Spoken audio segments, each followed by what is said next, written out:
하겠습니다. 우리는 모두 죄인들이고 하나님의 용서를 날마다 필요로 하는 그러한 사람들입니다. 우리가 하나님께 용서를 구하기 전에 먼저 성경을 통해서 우리에게 주시는 하나님의 약속에 대해서 생각해 보고 그 후에 우리 참여하는 마음으로 하나님 앞에 회개하도록 하겠습니다. 시편 103편의 말씀을 봉독합니다. 여호와는 긍휼이 많으시고 은혜로우시며 노하기를 더디하시고 인자하심이 풍부하시도다.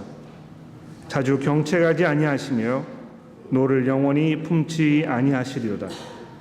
우리의 죄를 따라 우리를 처벌하지 아니하시며 우리의 죄악을 따라 우리에게 그대로 갚지 아니하셨으니 이는 하늘이 땅에서 높음같이 그를 경외하는 자에게 그의 인자하심이 크심이로다. 아멘.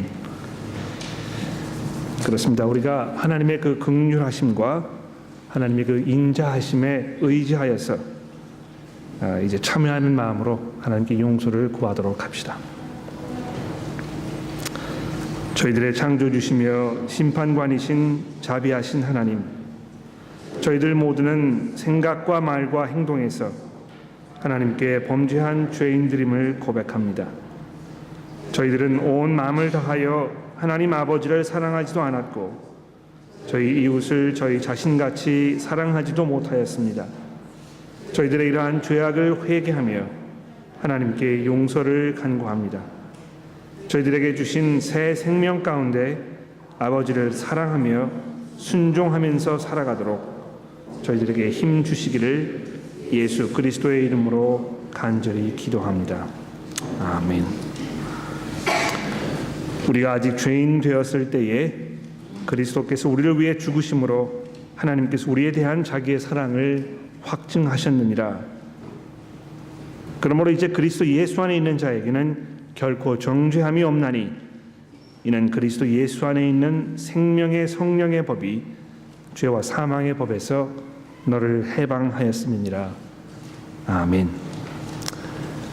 우리 윤영진 교우님 나오셔서 공동기도 인도해 주시겠습니다.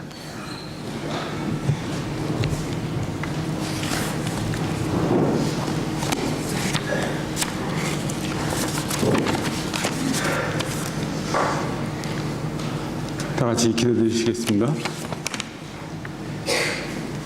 하나님은 만물의 주인이십니다.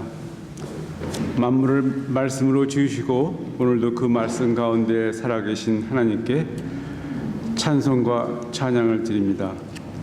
하나님을 무시하고 우리 뜻대로 살 수 있겠다고 생각하고 있는 죄인인 것을 하나님 앞에 고백합니다. 이런 우리들이 예수님을 알게 하시어 그를 믿고 따르고 섬김으로 하나님 나라에 들어갈 수 있도록 하신 것에 감사드립니다. 하나님의 말씀을 널리 전하는 일에 열심히 있는 교회 사역자들 모두를 지켜주시기를 기도드립니다. 2015년에 교회 재정을 위하여 하나님께 기도드릴 때 저희들 마음에 헌신하는 마음 결심이 있는 저희들 되게 도와주시기를 기도드립니다.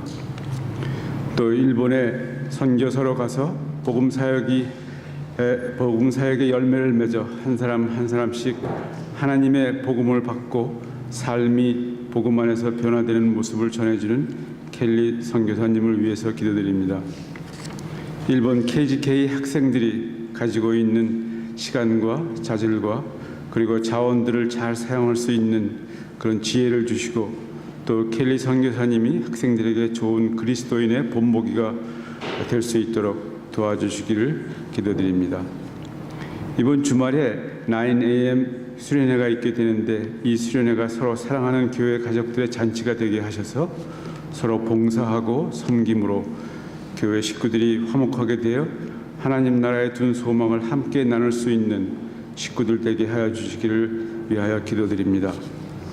오늘 저녁에는 교회 교구 운영위원회가 있는 주일인데 이 모임을 하나님께서 지켜주셔서 교회가 복음 안에서 성장하고 말씀 선포가 있는 교회로 지키기 위한 여러 가지 계획과 이에 따른 실천들이 하나님의 말씀이 살아있는 교회로 발전하게 도와주시기를 기도드립니다.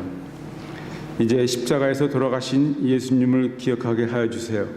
제가 죄가 없으면서도 우리를 위하여 하나님께 순종한 그분을 사랑하여 저희들 모두 불쌍한 죄인인 것을 다시 기억하게 하고 구원의 길을 열어주신 하나님께 형제의 사랑과 헌신으로 대신 갚을 수 있는 저희들 되게 하여 주시기를 위해 기도드립니다. 이 모든 간구를 저희들의 구주이신 예수님의 이름으로 기도드렸습니다. 아멘.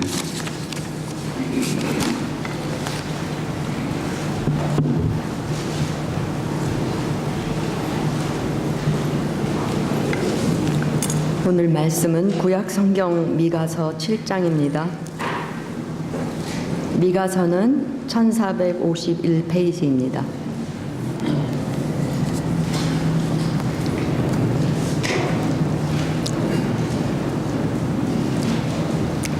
재앙이로다 나여 나는 여름 과일을 딴 후와 포도를 거둔 후 같아서 먹을 포도송이가 없으며 내 마음에 사모하는 처음 익은 무화과가 없도다. 경건한 자가 세상에서 끊어졌고 정직한 자가 사람들 가운데 없도다. 무리가 다 피를 흘리려고 매복하여 각기 그물로 형제를 잡으려 하고 두 손으로 악을 부지런히 행하는도다. 그 지도자와 재판관은 뇌물을 구하며 권세자는 자기 마음의 욕심을 말하며 그들이 서로 결합하니 그들의 가장 선한 자라도 가시 같고 가장 정직한 자라도 찔레 울타리보다 더하도다. 그들의 파수꾼들의 날 곧 그들 가운데 형벌의 날이 임하였으니 이제는 그들이 요란하리로다. 너희는 이웃을 믿지 말며 친구를 의지하지 말며 내 품에 누운 여인에게라도 내 입의 문을 지킬지어다. 아들이 아버지를 멸시하며 딸이 어머니를 대적하며 며느리가 시어머니를 대적하리니 사람의 원수가 곧 자기 집안 사람이리로다. 오직 나는 여호와를 우러러보며 나를 구원하시는 하나님을 바라보나니 나의 하나님이 나에게 귀를 기울이시로다. 나의 대적이여 나로 말미암아 기뻐하지 말지어다. 나는 엎드러질지라도 일어날 것이요 어두운 데에 앉을지라도 여호와께서 나의 빛이 되실 것이미로다. 내가 여호와께 범죄하였으니 그의 진노를 당하려니와 마침내 주께서 나를 위하여 논쟁하시고 심판하시며 주께서 나를 인도하사 광명에 이르게 하시리니 내가 그의 공의를 보리로다. 나의 대적이 이것을 보고 부끄러워하리니 그는 전에 내게 말하기를 내 하나님 여호와가 어디 있느냐 하던 자라. 그가 거리에 진흙같이 밟히리니 그것을 내가 보리로다. 내 성벽을 건축하는 날 곧 그날에는 지경이 넓혀질 것이라. 그날에는 아수르에서 애굽 성읍들에까지 애굽에서 강까지 이 바다에서 저 바다까지 이 산에서 저 산까지의 사람들이 내게로 돌아올 것이나 그 땅은 그 주민의 행위의 열매로 말미암아 황폐하리로다. 원하건대 주는 주의 지팡이로 주의 백성 곧 갈멜속 살림에 홀로 거주하는 주의 기업의 양떼를 먹이시되 그들을 옛날같이 바산과 길라앗에서 먹이시옵소서. 이르시되 내가 애굽 땅에서 나오던 날과 같이 내가 그들에게 이적을 보이리라 하셨느니라. 이르되 여러 나라가 보고 자기의 세력을 부끄러워하여 손으로 그 입을 막을 것이요 귀는 막힐 것이며 그들이 뱀처럼 티끌을 핥으며 땅에 기는 벌레처럼 떨며 그 좁은 구멍에서 나와서 두려워하며 우리 하나님 여호와께로 돌아와서 주로 말미암아 두려워하리이다. 주와 같은 산이 어디 있으리까? 주께서는 죄악과 그 기업에 남은 자의 허물을 사하옵시며 이내를 기뻐하심으로 진노를 오래 품지 아니하시나이다. 다시 우리를 불쌍히 여기셔서 우리의 죄악을 발로 밟으시고 우리의 모든 죄를 깊은 바다에 던지시리이다. 주께서 옛적에 우리 조상들에게 맹세하신 대로 야곱에게 성실을 베푸시며 아브라함에게 인애를 더하시리이다. 아멘.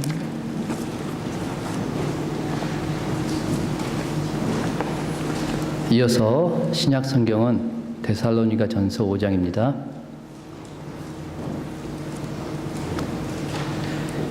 형제들아 때와 시기에 관하여는 너희에게 쓸 것이 없음은 주의 날이 밤에 도둑같이 이를 줄을 너희 자신이 자세히 알기 때문이라. 그들이 평안하다 안전하다 할 그때에 임신한 여자에게 해산의 고통이 이름과 같이 멸망이 갑자기 그들에게 이르리니 결코 피하지 못하리라. 형제들아, 너희는 어둠에 있지 아니하매 그날이 도둑같이 너희에게 임하지 못하리니 너희는 다 빛의 아들이요 낮의 아들이라. 우리가 밤이나 어둠에 속하지 아니하나니 그러므로 우리는 다른 이들과 같이 자지 말고 오직 깨어 정신을 차릴지라. 자는 자들은 밤에 자고 취하는 자들은 밤에 취하되 우리는 낮에 속하였으니 정신을 차리고 믿음과 사랑에 호심경을 붙이고 구원의 소망에 투구를 쓰자. 하나님이 우리를 세우심은 노하심에 이르게 하심이 아니요 오직 우리 주 예수 그리스도로 말미암아 구원을 받게 하심이라. 예수께서 우리를 위하여 죽으사 우리로 하여금 깨어 있든지 자든지 자기와 함께 살게 하려 하셨느니라. 그러므로 피차 권면하고 서로 덕을 세우기를 너희가 하는 것 같이 하라. 형제들아, 우리가 너희에게 고하노니 너희 가운데서 수고하고 주 안에서 너희를 다스리며 권하는 자들을 너희가 알고 그들의 역사로 말미암아 사랑 안에서 가장 귀히 여기며 너희끼리 화목하라. 또 형제들아, 너희를 권면하노니 게으른 자들을 공개하며 마음이 약한 자들을 격려하고 힘이 없는 자들을 붙들어주며 모든 사람에게 오래 참으라. 삼가 누가 누구에게든지 악으로 악을 갚지 말게 하고 서로 대하든지 모든 사람을 대하든지 항상 선을 따르라. 항상 기뻐하라. 쉬지 말고 기도하라. 범사에 감사하라. 이것이 그리스도 예수 안에서 너희를 향하신 하나님의 뜻이니라. 성령을 소멸하지 말며 예언을 멸시하지 말고 범사에 해하려 좋은 것을 취하고 악은 어떤 모양이라도 버리라. 평강의 하나님이 친히 너희를 온전히 거룩하게 하시고 또 너희의 온 영과 혼과 몸이 우리 주 예수 그리스도께서 강림하실 때에 흠없게 보존되기를 원하노라. 너희를 부르시는 이는 미쁘시니 그가 또한 이루시리라. 형제들아, 우리를 위하여 기도하라. 거룩하게 입맞춤으로 모든 형제에게 문안하라. 내가 주를 힘입어 너희를 명하노니 모든 형제에게 이 편지를 읽어주라. 우리 주 예수 그리스도의 은혜가 너희에게 있을지어다. 아멘.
잠시 기도하겠습니다.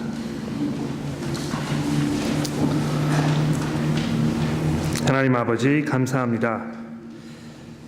주께서 저희들에게 말씀하기를 원하시고 또 저희들이 그것을 두렵고 떨리는 마음으로 들으며 순종하기를 원하고 계시오니 주께서 이 시간 저희를 도와주셔서 주의 말씀에 집중할 수 있도록 도와주시고 이 말씀을 이해할 수 있는 분별력을 허락하시며 또 그 말씀에 순종하기 원하는 결단의 마음을 주께서 저희들에게 허락하여 주시기를 간절히 기도합니다.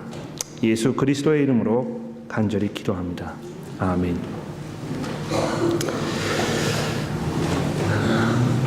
우리는 사람들 편 가르고 이렇게 하는 거 별로 좋아하지 않습니다. 그렇죠? 가급적이면 하나로 묶는 것이 바람직한 것이고 또 누구나 소외되지 않도록 이렇게 잘 부추겨주고 이렇게 하는 것이 덕스러운 일이라고 우리가 생각을 합니다. 그럼에도 불구하고 성경은 아주 분명하게 이 세상의 사람들을 두 종류의 사람들로 분류해서 말씀하고 있습니다. 우리 한국에 이제 뭐 이 지역 감정 이렇게 해가지고 사람들이 서로 헐뜯고 신뢰하지 못하고 손가락질하고 이렇게 하는 그런 악습이 분명히 있는 것 같습니다. 그래서 어떻게 이 교회 안에서도 사람들 나누는 거 이런 거를 굉장히 부담스러워하고 꼭 그렇게만 해야 되는가 이런 그 질문들을 우리가 쉽게 할 수 있습니다만 성경 자체가 사람들을 그냥 한 무더기로 이렇게 가지 않는다는 것입니다. 셋 혹은 그 이상의 그룹이 있는 것이 아니고 단 두 종류의 사람들이 있다고 아주 극명하게 나누고 있습니다. 또 이 두 그룹은 서로 부분적으로 겹쳐 있기 때문에 양쪽을 왔다 갔다 하는 사람들이 있는 것도 아닙니다. 온 세상에 있는 사람들은 이 두 종류의 그룹 중에 한 가지 그룹에 속해 있을 뿐이고 양다리를 걸치고 있거나 또는 중간에 어정쩡하게 머뭇거리는 사람들이 있는 것도 아니라는 것입니다. 이 두 그룹은 과연 어떤 그룹을 말하는 것일까요? 또 어떤 사람들이 그 각자의 그룹에 속해 있는 것일까요? 우리가 이 그룹의 속성들에 대해서 잠시 한번 살펴보도록 합시다. 주보에 보시면 그 2번에 주의 날을 대하는 마음가짐에서 사람들을 이 두 그룹으로 분명하게 나눈다고 제가 적어드렸는데요. 우리 성경에 있는 그 1절에서 3절의 말씀을 우리 한번 같이 읽어보도록 합시다. 형제들아 때와 시기에 관하여는 너에게 쓸 것이 없음은 주의 날이 밤에 도둑같이 이를 줄을 너희 자신이 자세히 알기 때문이라. 그들이 평안하다 안전하다 할 그때에 임신한 여자에게 해산의 고통이 이름같이 멸망이 갑자기 그들에게 이르리니 결코 피하지 못하리라. 자, 여기 그 사도 바울이 말씀하고 있는 이 주의 날이라는 것은 예수 그리스도께서 온 세상을 최종적으로 심판하시기 위해서 오실 그 재림의 날을 말하는 것이면은 의심의 여지가 없습니다. 그런데 이 재림의 날을 대하는 사람들의 마음가짐에서 사람들이 두 그룹으로 아주 분명하게 갈라진다는 것입니다. 첫째 그룹에 속한 사람들은 이 주의 날이 밤에 도둑처럼 임할 것을 아주 분명하게 아주 자세하게 알고 있는 그런 사람들입니다. 이 사람들은 막상 주의 날이 임했을 때에 허둥대거나 당황하지 않는다는 것입니다. 밤에 도둑이 오는 것은 전혀 준비가 되지 않은 상태에서 갑자기 들이닥치는 것이기 때문에 당하면 정말 우리가 기겁을 할 수밖에 없고 또 놀라게 될 수밖에 없는 것입니다. 그러나 이 첫 번에 속한 사람들은 예수 그리스도를 구주로 고백하는 그리스도인들이고 그래서 그분을 깊이 사랑하고 기다리는 그런 사람들이기 때문에 막상 그분께서 찾아오셨을 때에 이 누구시죠? 또는 왜 이렇게 벌써 오셨습니까? 이런 질문을 하지 않는다는 것입니다. 정말 먼 곳에 일을 위해서 오랫동안 떠났던 남편을 간절한 마음으로 기다리는 그런 아내처럼 그리스도인들은 예수님의 재림을 정말 간절하게 목말라 애타 기다리는 그런 사람들이기 때문에 전혀 이 날이 우리에게 두렵게 느껴지지 않는다는 것입니다. 자, 근데 여기 보십시오. 사도 바울이 어떤 그 신학적인 사실을 안다는 것의 중요성에 대해서 강조해서 말씀하고 있는 것을 우리가 주목해 볼 필요가 있습니다. 바르고 정확한 신학적인 지식을 가지고 있는 것은 정말 대단히 중요한 그러한 일입니다. 여러분, 그 예수님께서도 여러 번 말씀을 하셨고 또 사도 바울도 여러 번 강조해서 말씀하고 있는 것처럼 예수께서 이 땅에 다시 오시는 그 날은 마치 밤중에 아무도 기대하지 않았던 것처럼, 기대하지 않았던 때에 도둑이 임하는 것처럼 이루어질 것이라고 말씀하고 있습니다. 그런데 그럼에도 불구하고 어떤 사람들은 예수님의 재림이 어떤 특정한 날짜나 시간에 맞추어서 일어날 것이라고 주장하고 또 거기에 사람들이 이 현혹되어서 삶을 허탕치는 그런 안타까움을 금할 수가 없는 것입니다. 왜 그런 일이 벌어지는 것입니까? 잘 알지 않기 때문에 그런 것입니다. 이런 문제에 대해서 깊이 생각하고 성경이 우리에게 말씀하고 있는 바를 잘 정리해서 이해하고 있지 않기 때문에 계속 혼란 가운데 우왕좌왕하는 것입니다. 그러나 그리스도께 속한 사람들은 예수께서 말씀하신 바대로 사도 바울께서 우리에게 가르쳐 주시는 바대로 주의 날이 어떻게 임할 것인가에 대해서 아주 자세하게 알고 있고, 그래서 무식하고 무지하지 않은, 그래서 쉽게 사람들의 말에 현혹되지 않는 그런 사람들이라는 것을 잊지 말아야 할 것입니다. 그래서 첫 번째 부류의 사람들은요, 잘 이해하고 있고 그날을 간절하게 기다리는 그런 사람들입니다. 그런데 그와 비교해서 이 두 번째 그룹의 사람들은 어떤 사람들입니까? 그들이 이 주의 날에 대해서 가지고 있는 생각과 마음 자세는 너무나도 판이하게 다릅니다. 조금도 주의 날에 대해서 관심을 두고 있지 않고 염두에 두고 있지 않습니다. 또 그들의 그러한 마음가짐은요, 살아가는 삶의 방식에서 고스란히 묻어나고 있는 것을 우리가 볼 수 있습니다. 그저 지금 현재의 삶에 몰두해 있을 뿐이고 그것이 전부라고 여기는 삶을 살고 있는 것입니다. 유물론적인 사고방식을 가지고 사는 사람들을 말하는 것입니다. 그리고 그 틀 안에 존재하고 있는 자신들에게 아무런 일도 벌어지지 않을 것이라고 확신하면서 아주 자신만만하게 이 삶을 살고 있는 그런 사람들을 말하는 것입니다. 그래서 이 사람들은요, 주의 날을 항상 염두에 살고 있는 사람들을 조롱하고 괜히 쓸데없는 걱정을 한는 사람들이라고 경멸하는 것입니다. 이 세상의 대부분의 사람들이 이 두 번째 그룹에 속해 있음은 말할 필요도 없습니다.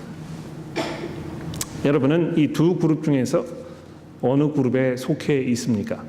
정말 그리스도의 재림을 간절하게 열망하고 소망하고 기다리는 그러한 부류의 사람입니까?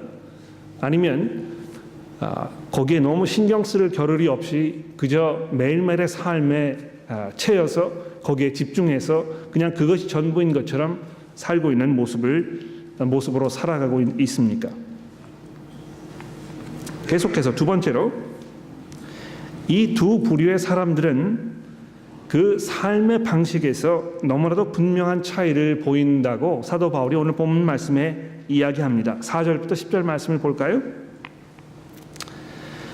형제들아, 너희는 어둠에 있지 아니하매 그 날이 도둑같이 너희에게 임하지 못하리니 너희는 다 빛의 아들이요 낮의 아들이라.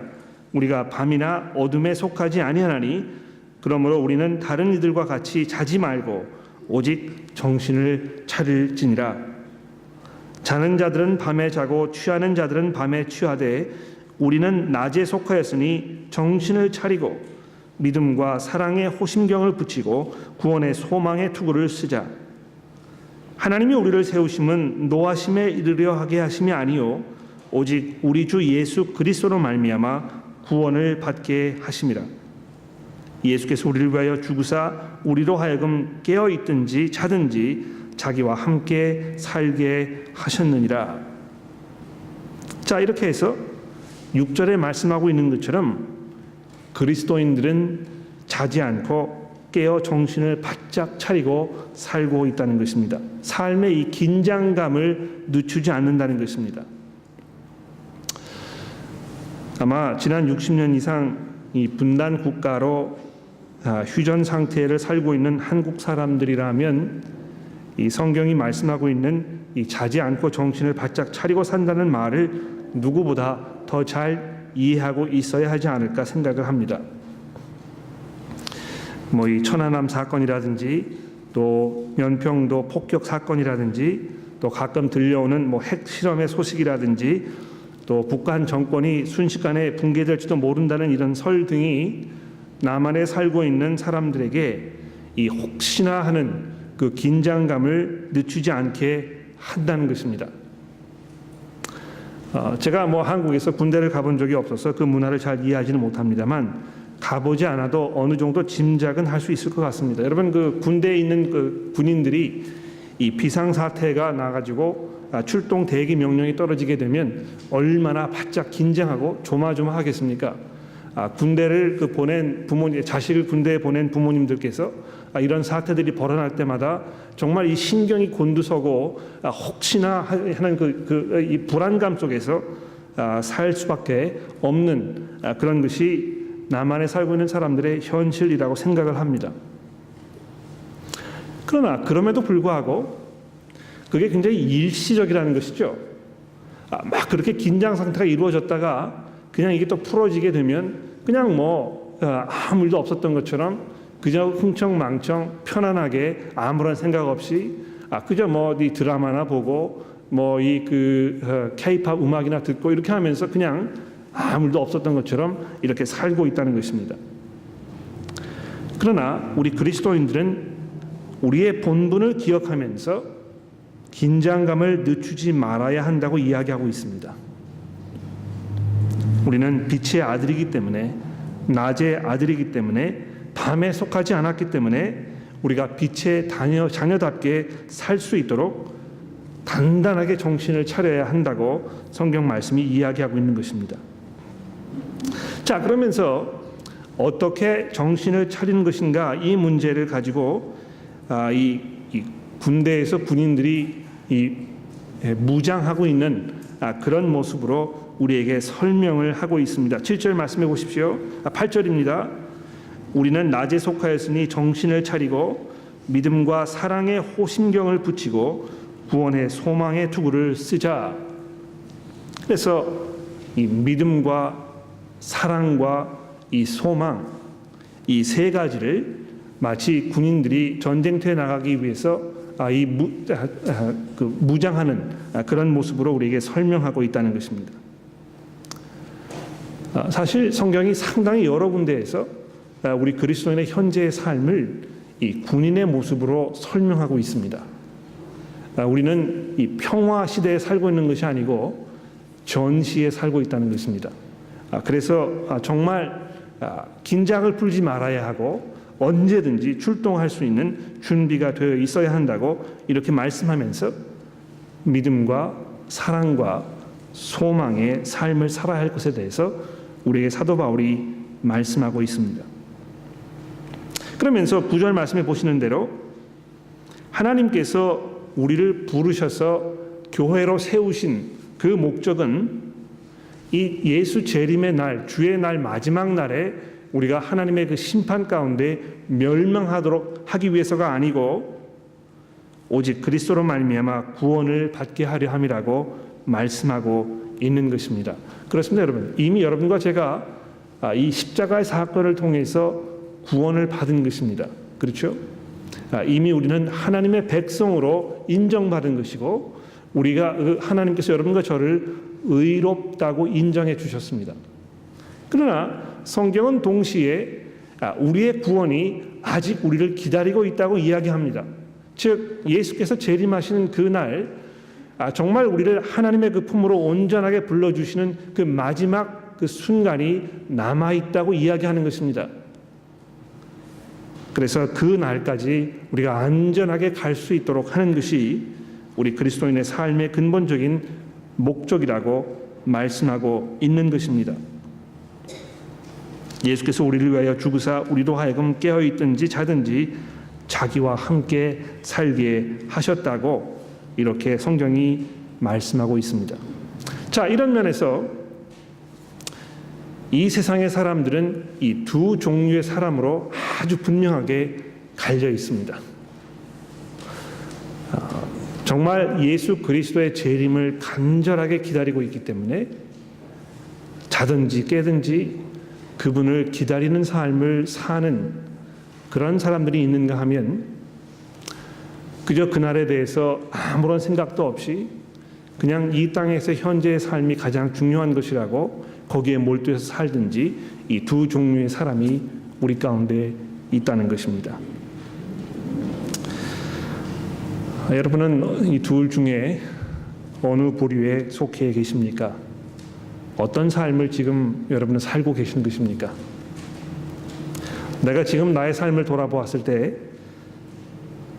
나의 총 이 관심, 삶의 목적, 근본적인 방향 이런 것들은 과연 어디에 있는지 이 시간 돌아볼 필요가 있다는 것입니다. 제가 이렇게 돌아보니까는요, 우리 교회에 기본적으로 두 종류의 사람들이 있는 것 같아요.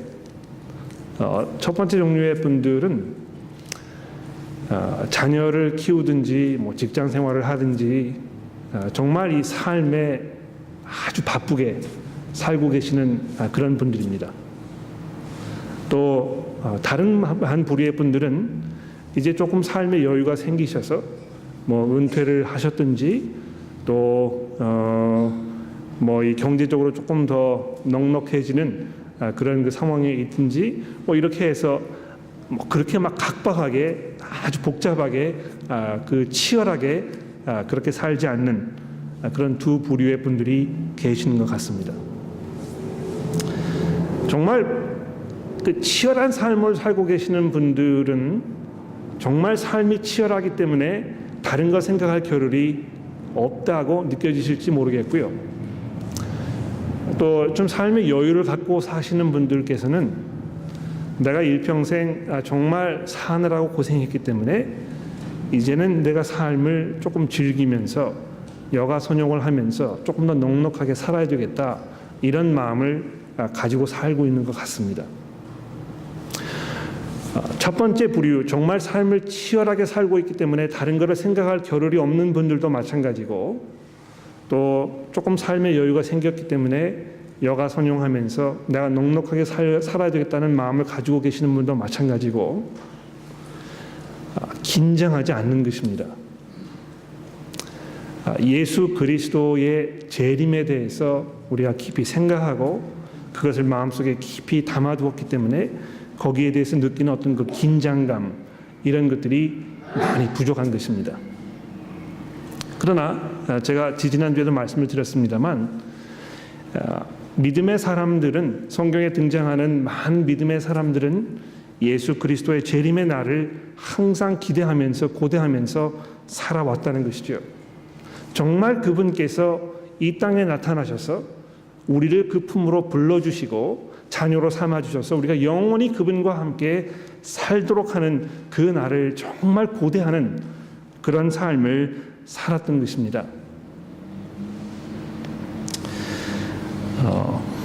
믿지 않는 분들이 우리 가운데 들어오셔서 우리가 살아가고 있는 그 삶의 모습을 보셨을 때 우리 집에 오셔서 우리가 먹고 살고 있는 그 모습을 보셨을 때 우리가 자녀들과 나누는 그 대화를 이렇게 엿들으셨을 때 우리가 교회로 모여서 함께 있을 때 나누는 어떤 그 대화라든지 이런 모든 것들을 종합해 보았을 때 정말 이 사람들이 예수 그리스도 그분을 기다리는 사람들이구나 이렇게 생각을 들도록 우리가 그런 모습으로 살고 있을까요? 그러나 데살로니가 교회에 있는 성도들을 향해서 사도 바울이 이렇게 말씀하고 있지 않습니까? 형제 자매 여러분, 그 때와 그 시기에 관해서는 제가 여러분들에게 더 이상 쓸 필요가 없는 것 같습니다. 왜 그런 것입니까? 주의 날이 밤에 도둑처럼 이를 줄을 여러분들이 아주 자세하게 알고 있고 또 그 날을 기다리는 그런 삶을 살고 있기 때문에 그런 것입니다.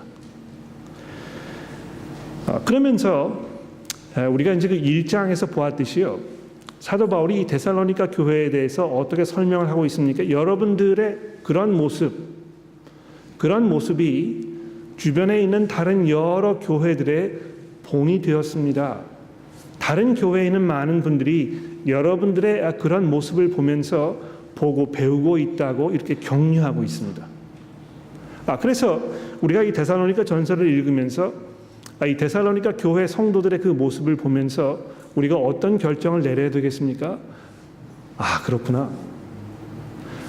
우리가 좀 생각을 다시 먹고 우리의 삶을 다시 정리해서 우리도 이 데살로니가 교회의 성도들처럼 예수 그리스도 그분의 재림을 기다리고 열망하는, 간절하게 바라는 그런 모습으로 살아가야 하겠구나, 이렇게 마음을 먹는 것이 마땅하다는 것입니다.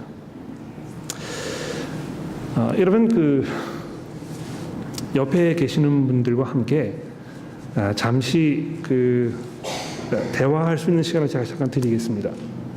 옆에 계시는 분들과 함께 예수 그리스도의 재림을 기다리는 그러한 삶을 내가 새롭게 다시 마음 먹기 위해서, 내가 그런 삶을 살아야 되겠다고 다시 마음을 먹기 위해서 우리 삶 속에 조금 돌아보고 고쳐야 할 그런 부분들이 혹시 없는가, 그런 것이 있다면 무엇일까, 이런 것을 잠시 생각하는 시간을 제가 드려보도록 하겠습니다. 여러분 잘 생각해 보시고 옆에 계시는 분과 함께 조금 말씀을 나눠보시겠습니까? 내가 정말 예수 그리스도를 기다리는 그런 삶을 이제 살아가기 시작해야 한다면 내 삶 속에서 내가 좀 고쳐야 할, 수정해야 할, 바꿔야 할 그런 부분들이 무엇이 있을까? 잠시 한번 말씀을 나눠보십시오.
네, 됐습니다. 예수님께서 재림하시는 그 날이 분명히 올 것이고 우리 모두가 그분 앞에 나아가야 할 것이라는 것을 우리가 정말 잘 이해하고 있다면 우리의 삶이 아주 분명하게 변화될 수밖에 없을 것입니다. 또 우리가 서로를 대하는 데 있어서도 아주 근본적인 변화가 일어날 수밖에 없을 것입니다. 그분께서 정말 오실 날이 멀지 않았는데 우리가 지금 이 땅에서 우리의 욕심과 어떤 그 우리의 쾌락과 우리의 방식대로 우리의 삶을 고집하지 않을 것이라는 것입니다. 그리스도의 재림은 우리 그리스도인들에게 이 삶을 전혀 다른 관점에서 바라보도록 우리를 가르쳐 줍니다. 뿐만 아니고 교회 안에서 우리가 서로 관계하는 데 있어서 아주 새로운 아주 획기적인 그런 그 방향을 제시해 준다는 것입니다. 특히 16절과 28절에서 보신 바대로 교회가 정말 아주 중요한 그러한 그 역할을 감당하고 있는 것을 우리가 볼 수 있습니다. 10절에 11절에서 15절 말씀해 보시는 대로 주의 날을 바라보는 그런 그 사람들이 모여 있는 이 공동체 속에서는요, 서로 관계하는 데 있어서 이 하나님의 날을 기다리는 우리의 그 소망, 이것이 아주 중요한 역할을 감당하고 있다는 것입니다. 여기 보십시오. 11절에 보시게 되면 그러므로, 즉 다시 말해서 주의 날이 분명하게 임할 것이기 때문에 피차 권면하고 서로 덕을 세우기를 너희가 하는 것 같이 하라, 이렇게 말씀하고 있습니다. 서로 권면하고 우리가 서로 세워주고 격려해주고 인커리지해주고 서로 좀 더 강건해지도록 가르쳐주고 이끌어주는 그런 것이 우리 가운데 아주 분명하게 일어나야 한다는 것입니다. 그러면서 계속해서 12절에 보십시오. 형제들아, 우리가 너희에게 구하노니 너희 가운데에서 수고하고 주 안에서 너희를 다스리며 권하는 자들을 너희가 알고 그들의 역사로 말미암아 사랑 안에서 가장 귀하게 여기며 너희끼리 화목하라. 또 형제들아, 너희를 권면하노니 게으른 자들을 권면하며 마음이 약한 자들을 격려하고 힘이 없는 자들을 붙들어 주며 모든 사람에게 오래 참으라. 누가 누구에게든지 악으로 악을 갚지 말고 서로 대하든지 모든 사람을 대하든지 항상 선을 따르라. 자, 여기 그 사도 바울이 여러 가지 내용들을 당부하고 있기 때문에 우리가 정해진 이 한정되어 있는 시간 속에서 이 모든 것들을 다 다루기는 쉽지 않을 거라고 생각을 합니다. 그 중에서 두 가지만 제가 집중해서 조금 말씀을 드려보도록 하죠. 첫 번째는 12절과 13절에 있는 말씀입니다. 형제들아, 우리가 너희에게 구하노니 너희 가운데에서 수고하고 주 안에서 너희를 다스리며 권하는 자들을 너희가 알고 그들의 역사로 말미암아 사랑 안에서 가장 귀하게 여기며, 이렇게 되어 있습니다. 교회 안에서 교회를 돌보는 역할을 하고 있는 어떤 그 장로로서의 역할을 하고 있는 사람들을 말하는 것입니다. 그 사람들을 어떻게 하라고요? 사랑 안에서 가장 귀하게 여기고 그들을 존경하라고 이야기하고 있습니다. 제가 목사로서 이제 앞에서 이런 이야기를 하니까 조금 쑥스럽기도 하고 여러분들이 어떻게 이 이야기를 들으실지 제가 약간 염려가 되기도 합니다만, 교회 안에는 분명히 질서라는 것이 있습니다. 그렇지 않습니까? 물론 목사와 일반 여러 성도들의 관계도 거기에 포함된다고 생각하지만, 어떤 면에서 우리가 지금 알고 있는 이 목사라는 제도는 교회 역사를 쭉 흘러가면서 우리가 정해놓은 어떤 우리 나름대로의 제도임에 분명합니다. 우리가 알고 있는 대로 어떤 교단이 있어가지고 교단을 통해서 신학 공부를 하고 교단의 어떤 정식 안수를 받아가지고 이렇게 임명되고 파송돼서 교회를 섬기는 그런 모습이 이 교회 안에 정착된 것은 7세기, 18세기, 17세기 훨씬 이후의 문제라는 것입니다.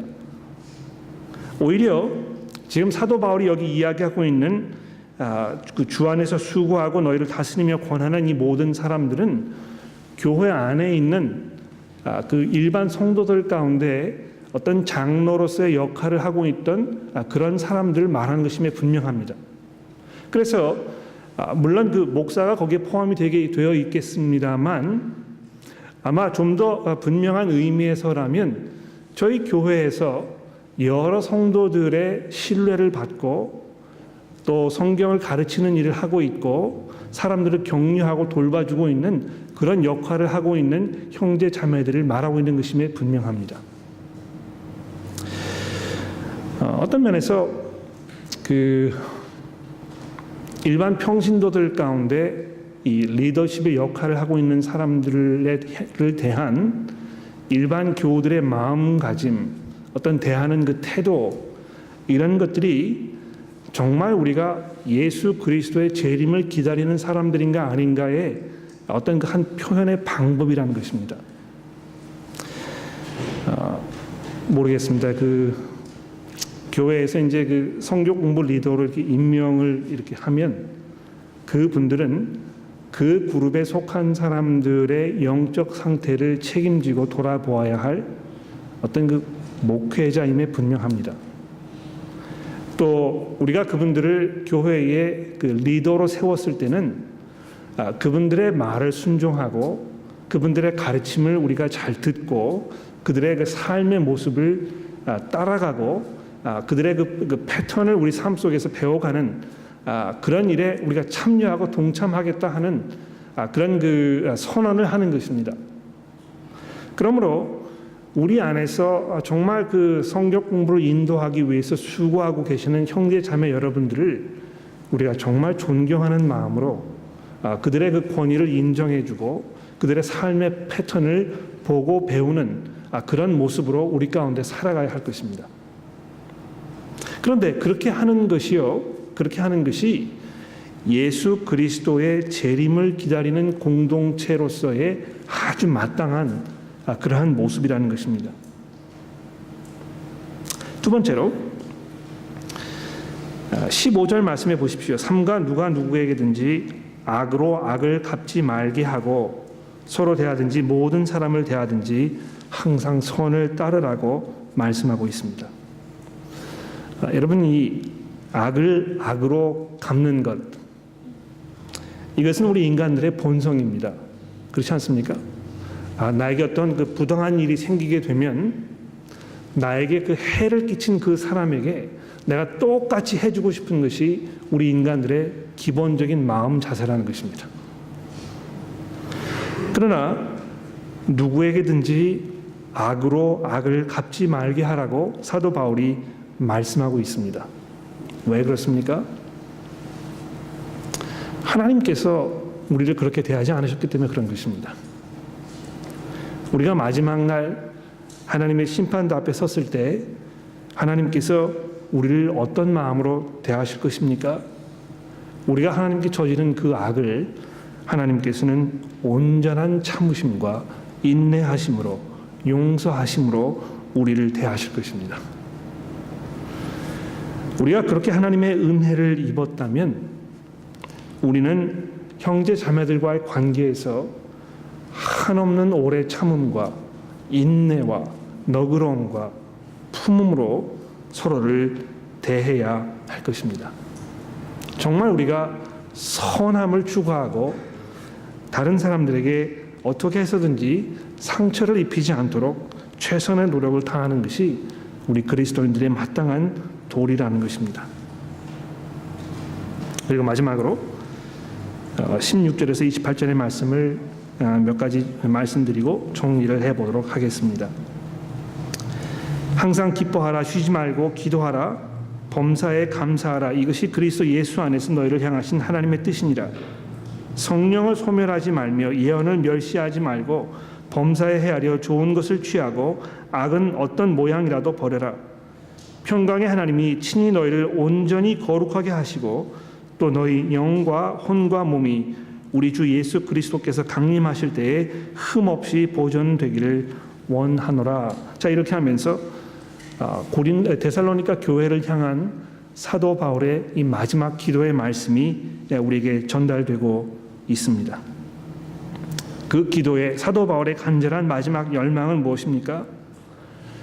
예수 그리스도의 그 날까지, 그분께서 강림하시는 그 날까지 이 편지를 받아보는 데살로니가 교회 성도들이 흠없이 보존되기를 바란다고 기도하고 있는 것입니다. 그렇습니다, 여러분. 예수 그리스도의 재림을 기다리는 우리 성도들의 근본적인 삶의 목적은 무엇입니까? 우리가 매일매일 살아가는 그 삶의 이유는 무엇인 것입니까?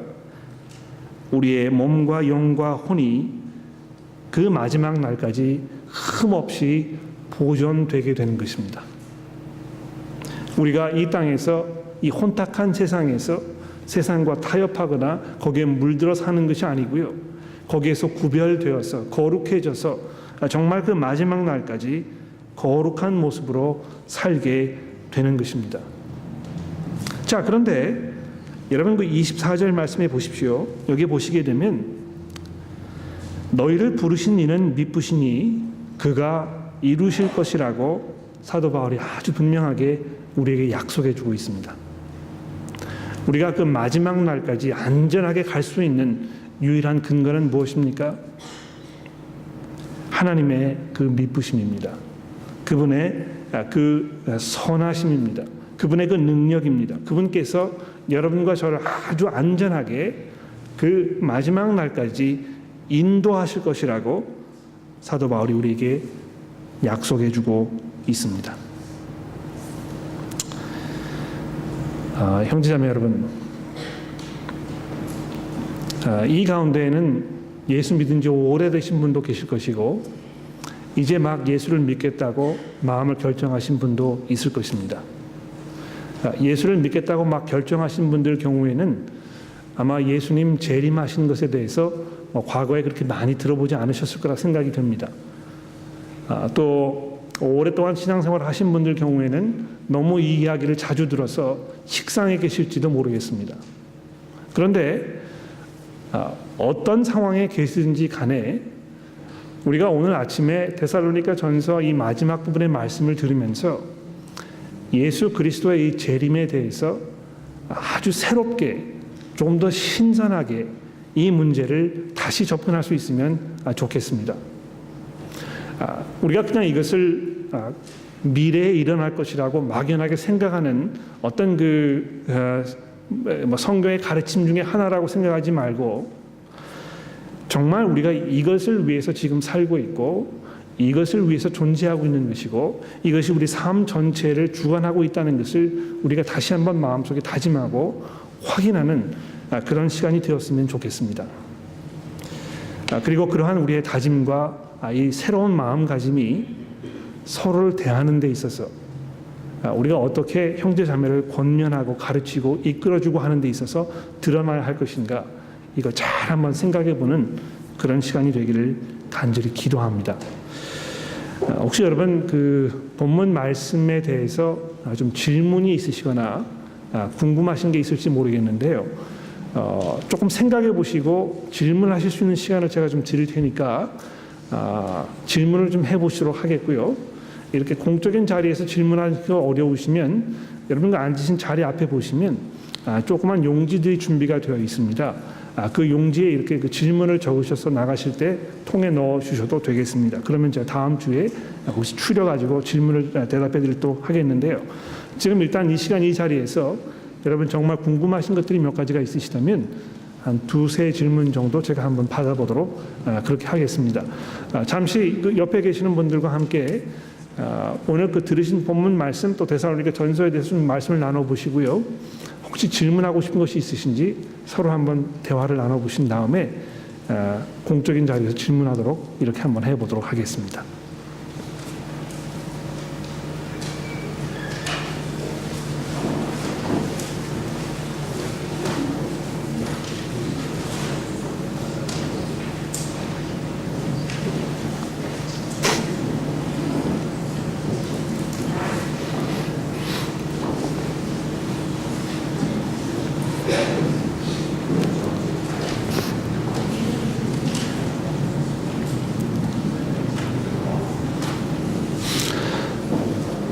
네,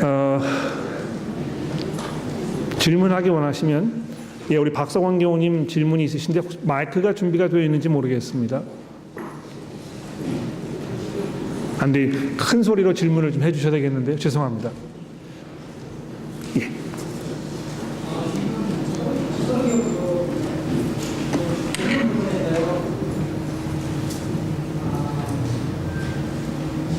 지금까지 우리가 살아오는 방식대로 이제 살지 말고 주의 나를 기다리는 삶을 살아야 되는데 그 때와 시기가 참 굉장히 그런 걸 어떻게 생각을 해야 되는지 중요한 게 뭐냐면 우리가 진짜 먼 날 우리가 십자가를 바라보고 이렇게 주님을 바라보는 삶을 이렇게 살려고 하는데 당장 내일 그냥 주 어디서 오셔서 이렇게 살아간다면 이단은 돌아가는 게 아니야. 왜 그러냐면 이 지금 우리가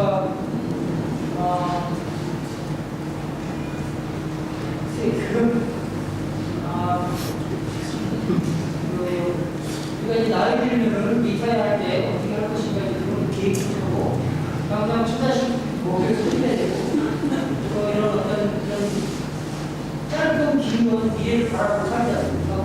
우리가 먼 훗날 십자가를 바라보고 신앙생활하다가 주님 곁으로 간다는 건 얘기가 되는데 당장 오시고서 이런 거는 참 말하는 와야 되는 일이 아니에요. 당장 오시고서는 지금 우리가 이렇게 교회 안에서 이야기하는 자체가 내일 당장 오실 건데 어떻게 이해가 되지 않는 거예요? 네. 너무 이 재림에 대해서 강조해서 이야기하면 우리가 이단으로 가는 것이 아닌가 이런 그 염려가 있고, 그다음에 내일 당장 예수님 오신다고 했을 때 우리가 지금 뭐 무슨 준비를 어떻게 해야 될 것인가 이런 그 내용의 질문이었던 것 같습니다.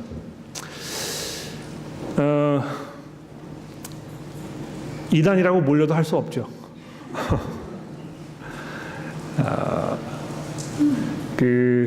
한 가지 재미있는 사실은요, 많은 그 이단 종교들이, 그러니까 그 기독교 안에서 그 생겨났던 어떤 그 이단의 그 교회들이 그 모습을 이렇게 살펴보게 되면 사실은 그 어떤 그 경건한 바람에서 근거한 경우가 상당히 많습니다. 네?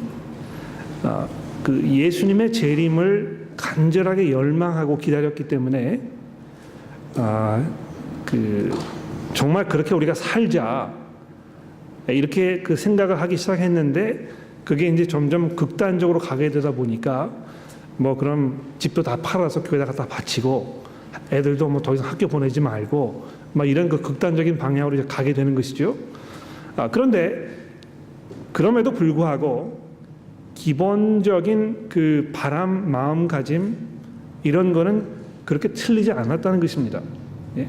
정말 예수님께서 속히 오시기를 우리가 갈망하고 열망하는 것은 아주 마땅하고 당연한 일임에 분명합니다. 그렇죠? 자, 그러면 그러한 그 열망과 바람, 소망 이런 것을 가지고 지금 우리가 이 땅에서 그럼 어떻게 지금 현재를 살 것인가, 이 문제가 중요하지 않겠습니까? 거기에 이제 뭐 몇 가지 그 생각나는 대로 제가 말씀을 드리자면, 가정 생활을 잘 하는 것, 즉 다시 말해서 부부 관계에서 신의를 지키고 남편이 아내를 정말 사랑하고 아내가 남편을 존경하고 이렇게 하는 그 삶의 모습, 이것이 예수 그리스도를 기다리는 삶의 모습이라는 것입니다. 또 그 자녀들이 부모님께 순종하고 부모님들께서 자녀들에게 그 책임감 있게 삶을 잘 살 수 있도록 가르쳐주는 그러한 그 모습, 이것이 예수님을 기다리는 삶의 모습이라는 것입니다. 또 직장 생활에서 내가 정말 믿을 만한 사람으로 나의 그 상관 이런 사람들을 잘 섬기는 그런 것이 예수 그리스도를 간절히 열망하는 사람들의 삶의 모습이라는 것입니다. 그러니까 예수님 내일 오실지도 모르니까 결혼 생활 다 때려치고 집안 생활 다 때려치고 기도원에 올라가 가지고 합숙 훈련하자. 이렇지 성경이 그렇게 이야기하고 있지 않다는 것입니다. 매일매일의 삶 속에서 아주 충실하게 살아가는 그것이 정말 예수님을 기다리는 그 그리스도인들의 삶의 마땅한 모습이라는 것입니다. 그 첫 번째가 되겠고요. 두 번째로는 정말 예수님을 기다리는 삶을 사는 사람들이라면 이 복음 사역, 복음 전하는 그 일, 거기에 많은 시간과 노력을 투자할 것입니다. 그러니까 그게 이제 삶의 기본적인 방향이라는 것이죠. 제가 이렇게 보게 되면 정말 바쁘고 힘든 과정 속에서도 교회의 그 사역을 정말 중요하게 생각하는 많은 성도 여러분들이 계시는 걸 제가 알고 있습니다. 그러니까 그분들은 그냥 교회라는 것을요 삶의 어떤 일부분으로 생각하지 않습니다. 그러니까 이 삶을 돌아보았을 때 거기 가정 생활도 있고 결혼 생활도 있고 취미 생활도 있고 직장 생활도 있고 거기 한 부분으로 교회 생활도 있고 이런 식으로 삶을 바라보지 않는다는 것입니다. 이 교회라는 것, 즉 복음 사역이라는 것 전체가 이 삶의 모든 것을 이 포괄적으로 감싸고 있는 아주 중요한 카테고리이고 그 속에서 가정생활, 직장생활, 그런 모든 것들을 생각한다는 것입니다.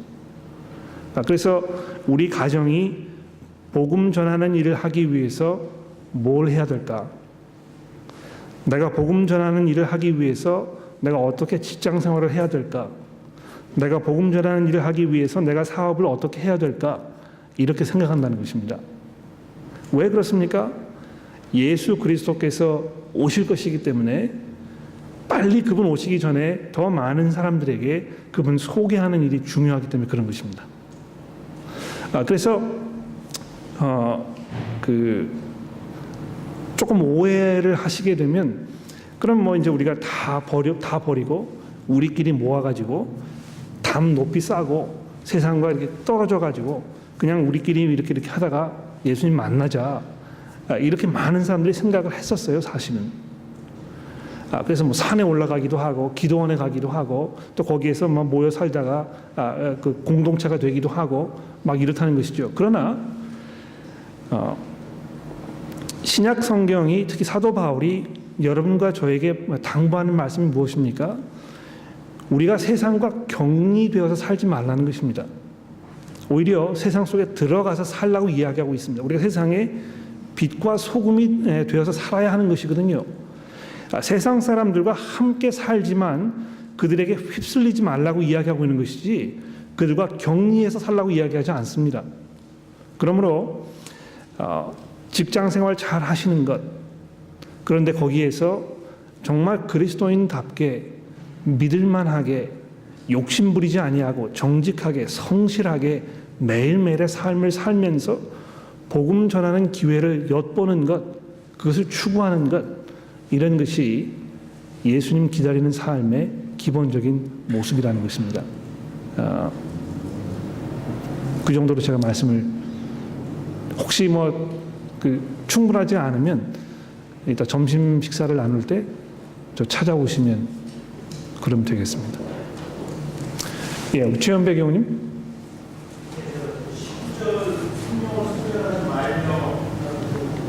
네.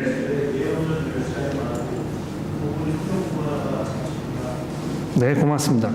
예, 네네. 성령을 소멸하지 말고 하는 말씀이 있는데 또 그 후에 예언을 멸시하지 말라는 말은 뭘 말하는 것인가 중요한 질문을 해주셨습니다. 어떤 면에서 그 성령을 소멸하지 말며 하는 그 19절의 말씀은 16절부터 쭉 해가지고 23절까지 등장하는 어떤 그 여러 가지 그 짧은 그 명령의 말씀들을 포괄적으로 정리하는 어떤 그 대표적인 문구가 아닌가 그렇게 생각을 합니다.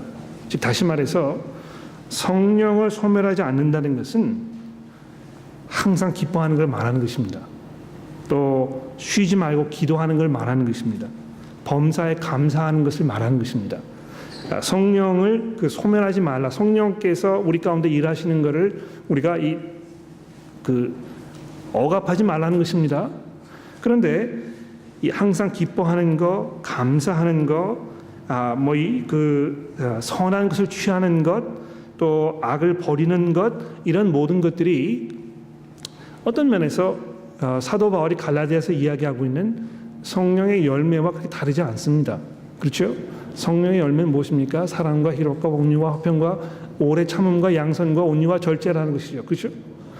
그래서 성령 안에 사는 삶이 구체적으로 우리 이 교회 안에서 어떻게 나타나야 될 것인가, 이 문제를 설명하면서 항상 기뻐하는 삶을 사는 것, 또 쉬지 말고 기도하는 것, 이런 것들로 지금 풀어서 설명을 하고 있다는 것입니다. 자, 그런데 그 예언을 멸시하지 말아라 하는 그 말은 뭘 말하는 것입니까? 여러분 그 신약 성경에 이제 그 예언이라는 단어가 상당히 자주 등장을 해요. 대표적인 예로 고린도전서 14장에 보면 이 예언하는 문제에 대해서 이야기하고 있습니다. 그런데 거기 보시게 되면 이 예언이라는 것이 어떤 무당처럼 이렇게 음산한 데 앉아가지고 누구 찾아오면 눈 감고 이렇게 하다가 내가 예언의 말씀을 이제 해주시죠, 뭐 이렇게 하는 그런 거 이야기하는 것이 아니고요.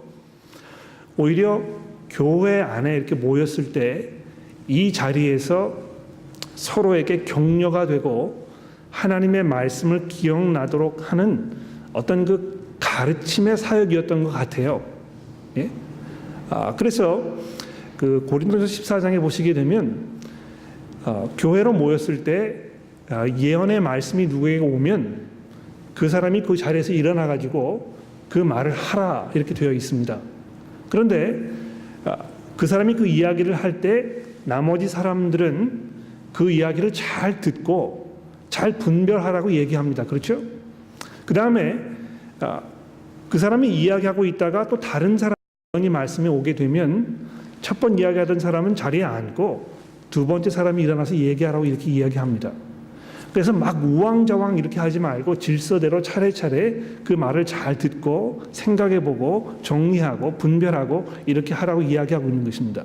그래서 아마 여긴 그 예언을 멸시하지 말아라 하는 사도 바울의 말씀은 교회 안에 모였을 때 성경 공부 이야기를 들어봅시다.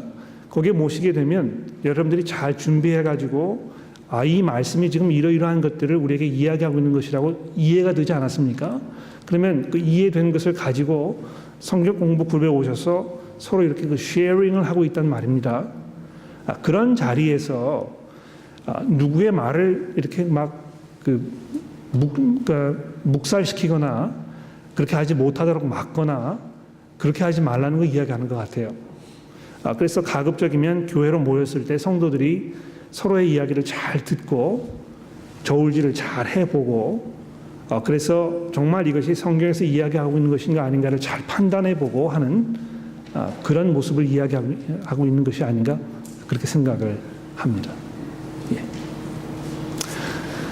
시간이 많이 됐기 때문에 정리하도록 그렇게 하겠습니다. 함께 기도하도록 하죠.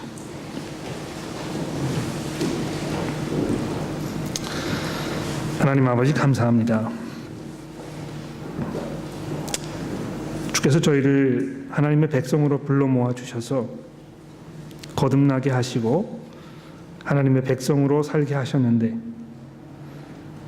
하나님 이 땅에서의 저희의 삶이 여정의 일부분이며 마치 이스라엘 백성들이 광야에서의 삶을 살았던과 마찬가지라는 것을 저희가 이 시간 기억합니다.